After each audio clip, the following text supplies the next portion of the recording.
Hello and welcome to this edition of Pimp My Diecasts, and in this edition I'm going through a few different model masking techniques, methods as I put it, that I use on cars, I use on other models, just general modelling masking techniques for painting that should help you. No end, I use them a lot. And the first stuff is normal masking tapes. The first being Tamiya masking tape. Nearly every model uses it. It's basically a washi tape, which is a Japanese paper tape.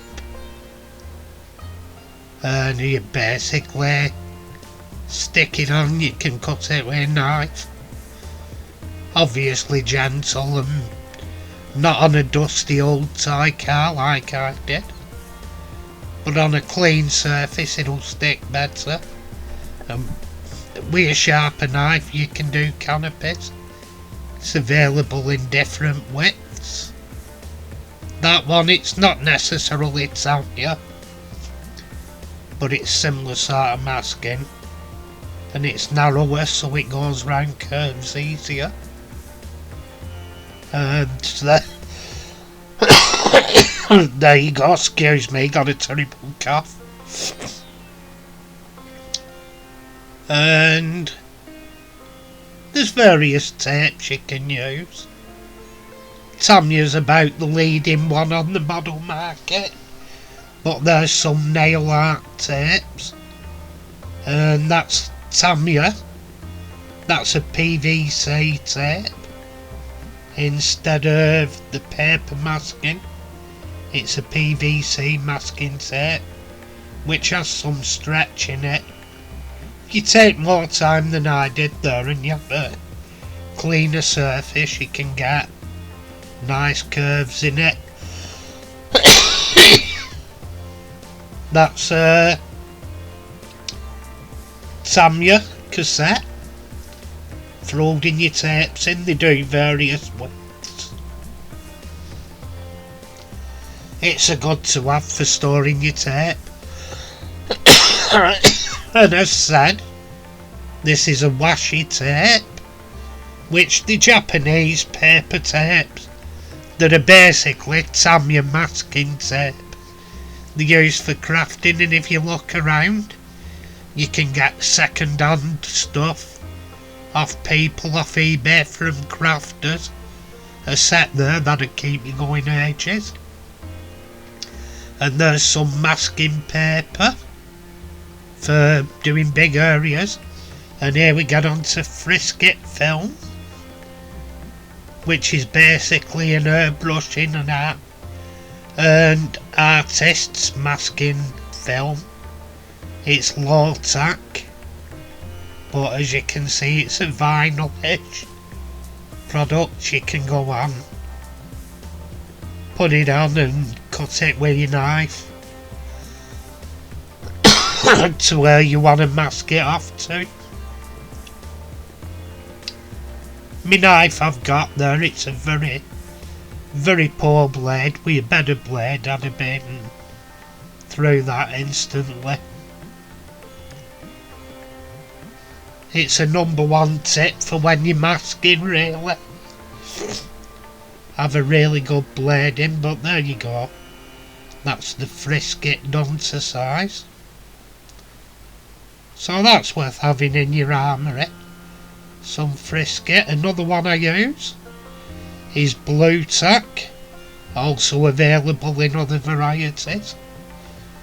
You can get white tack, blue tack. It's all basically the same, poster tack, whatever they want to call it. And this one gives more of a soft edge, unless you press it down really thin, like I'm doing there. You can use it to give a softer edge if you want to your spraying when you're airbrushing. And you can use it to mask areas off. Like under the bonnet there, if you had a painted engine, you can fill the engine bay up with a blue tack and then spray the body.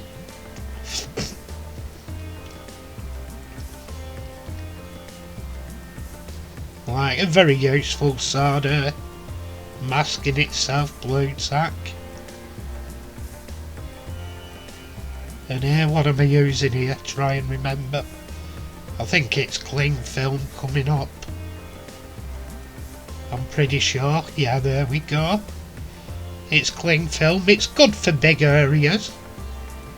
And you can use the hold the edges down with masking tape if you want a more accurate line. That's just for masking off bigger areas, so you don't use as much as your tape. You can mask off bigger areas and just tape the edges, which brings us on to masking fluids, which you have Umbro Masco is a leader, and other companies do their own. You have Winsor & Newton, which is an artist mask. And other companies, model companies, do their own. I think that's Polish or Russian or something. I'm not a great decipherer of languages. But other companies do their own masking fluid variations. But I use semi-common and garden Copydex. Because let me tell you, every single masking fluid, all it is liquid latex. It's a liquid rubber. Nothing more, nothing less. And that's what Copydex is. Liquid latex. It's all the same shizzle.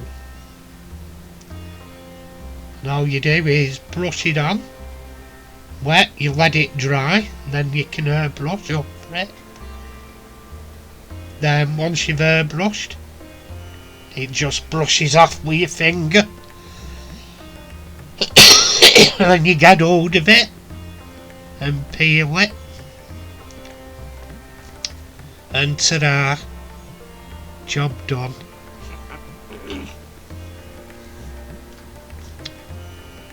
And which brings us on to balloons. I don't think I mentioned it there, I also use tin foil. But brings us on to balloons. You can use them. Say you didn't fancy stripping a car down, and you were struggling doing the wheels. I'll get it on this. I could have got it on that VW, but I can't concentrate as much when I'm filming and trying to get a balloon on. So the Jeep was the easier one of the two to do. But all you do is stretch it over the wheel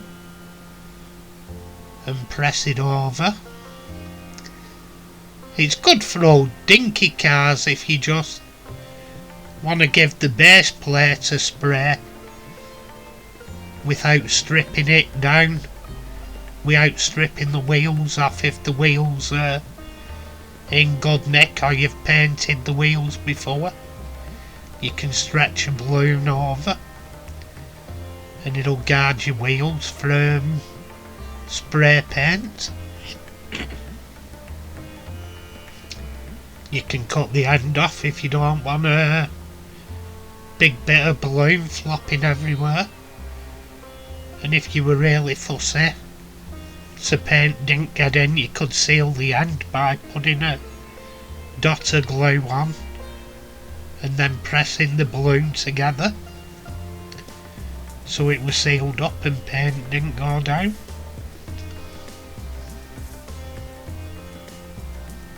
But yeah, that's another good method. You can use bigger balloons for bigger wheels. I think I've got a demo with that any second. Yeah, here we go. You can use I've got bigger normal balloons here for the larger rear wheels on the Beetle. So that'll stretch over to cover the wheel on the Beetle. Get it done off camera. Go on, lad. There you are. But there we are, we're done. And same again. Cut it off and you can put a dab of glue on the inside and hold the cut off end together so it seals it so paint doesn't spray down. And that's your wheel masked off. Then once you've finished painting, whip it off. Near dandy. Here we use tissue paper. And this is one where you can just engine bays any areas like cockpit, anything you don't want paint to get into.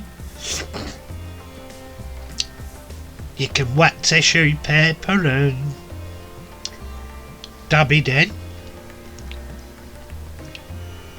and it gives you a sealed area where paint don't get into.